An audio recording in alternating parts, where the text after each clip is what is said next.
Ladies and gentlemen, it's official. Rita is about 11 days away. We have the coming soon official response from Chaos Zero Nightmare. And today we're going to be using the power of deductive reasoning that we used previously to predict that she was going to be a Justice Psionic character, to give you just a little bit of an idea of what we should expect from her kit when she's released. Now, we're also going to answer a couple of quick questions for you here. I could see the first response to the official post. Is she seasonal limited? She's not seasonal limited. Not every third character in every season is going to be limited. This was said on the live stream months ago that the seasonal limited status doesn't mean seasonal for Chaos. It's more like Christmas, Halloween, stuff like that. That kind of season is what the seasonal tag for limited characters is. Also, someone pointed out, very funny, that she does have the controller symbol on her outfit. Doesn't really mean a lot. That was a mainstay way back in the day, and I was very anti against them releasing two controllers back to back, even if they were different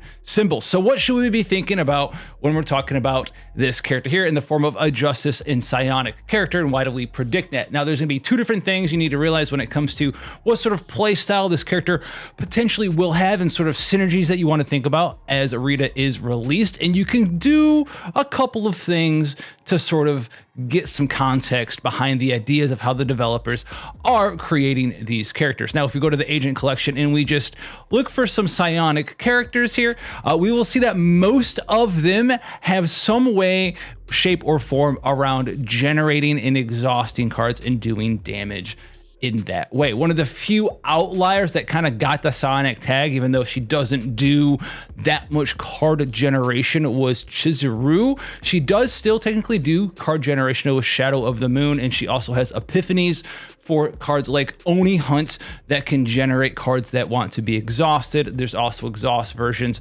of Karmic Flames as well. So expect her to some sort of, play style around exhausting cards and doing damage with exhausted cards. Now, why are we specifically focusing on doing damage with exhausted cards when it comes to the new character in the form of Rita? And that is going to be because of the brand new set that was released with season 2 that a lot of players have been using on 9, for instance. And that's going to be this new memory set here, the Beast's Journey. Now, this doesn't have a lot of uses for Justice characters right now, because this increases the attack damage of Justice in order exhaust cards. Justice in order exhaust attack cards.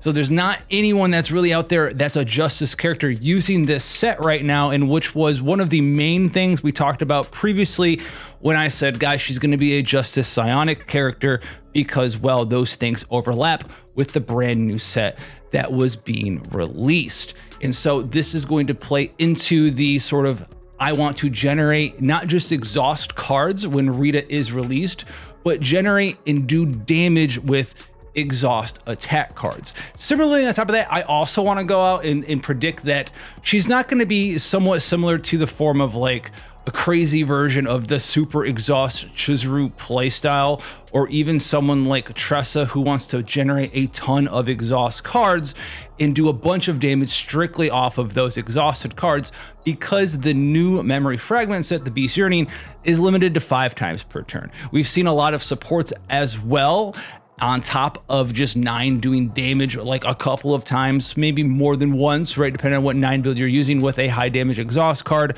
as well as the new support in Typhera that wants to bump up, single target, big, not single target, but singular big hits instead of like 50 attacks per turn. Now, on top of that, if you have a question about, Josh, what do you think her partner is going to be like? Unfortunately, I have a little bit of guess when it comes to the partner here as well. If you take a look at some of the newer partners that we have, it's not all of them, but some of the newer ones, especially some of the psionic partners, there's not, first and foremost, that many psionic partners. One of the cool things that everyone was like, oh dude, Chizuru's coming out, right? She's gonna have a new partner. Maybe we'll get something that's, better than Antia, Eloise, and Zatera, because Bria is just kind of inaccessible for a lot of people unless you're saving up currency and buying it straight up out of the shop. It's just pure RNG because it's a standard banner partner. Everyone was like, oh dude, Itsuku's gonna be super awesome, but then it was pretty niche when it came to who you wanted to use it on, right?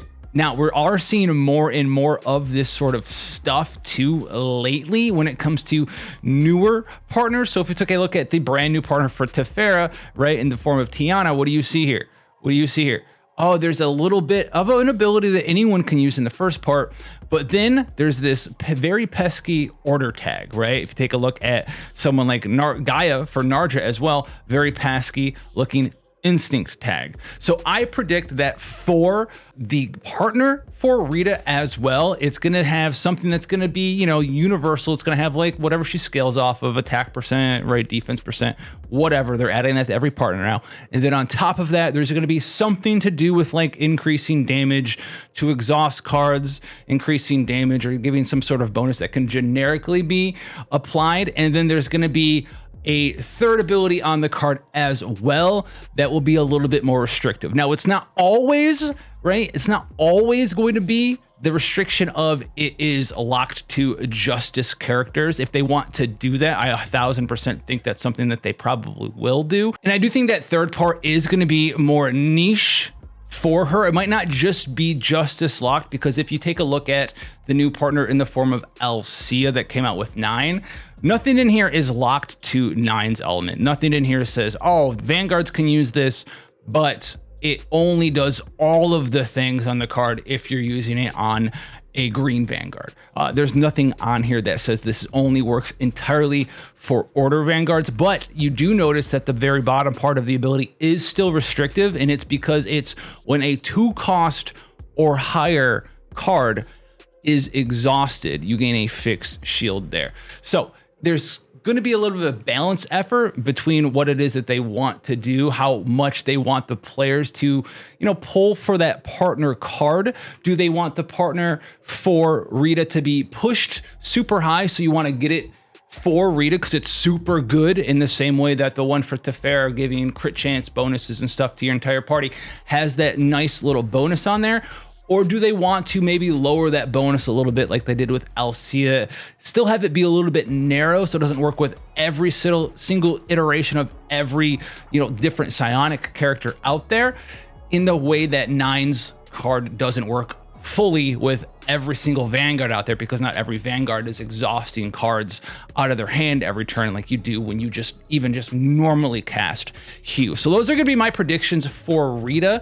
We'll see exactly how close we are 11 days from now, and with our, you know, our background in guessing and game development and stuff, we've been pretty spot on, well, with everything pretty much in this game so far. So I don't know what else we're doing, but have fun out there, and I'll catch you guys in the next one.